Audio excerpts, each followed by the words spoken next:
இந்த பச்சைமை பேனாவை அதுக்காகவே கொண்டு வந்திருக்கேன் சார்.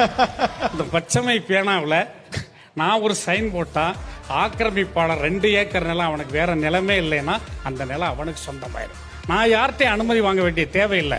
ஒரு பிச்சைக்காரனா இருக்கிறான், நான் ஜீப்ல போறேன், அவனை கூப்பிட்டு ஏன் பிச்சை எடுக்கன்னு விசாரிச்சுட்டு ஒரு படிவத்தை எடுத்து ஒரே ஒரு கையெழுத்து போட்டு கொடுத்தா அவனுக்கு முதியோர் உதவித்தொகை 1200 ரூபாய் மாதந்தோறும் வரும் சார்.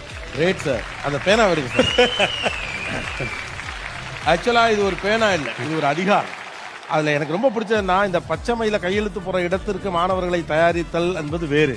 ஆனா அந்த பச்சைமையில நீ கையெழுத்து போடுறப்ப அநியாயத்துக்கு ஆதரவா கையெழுத்து போற்றக்கூடாது, லஞ்சம் வாங்கிடக்கூடாது, ஏன்னா எந்த இடத்திலிருந்து அது தொடங்குமோ அந்த இடத்துல தவறு நடக்கக்கூடாது அப்படின்னு சொல்லி இந்த அதிகாரத்தை கொடுக்கறது இருக்குல்ல சார்.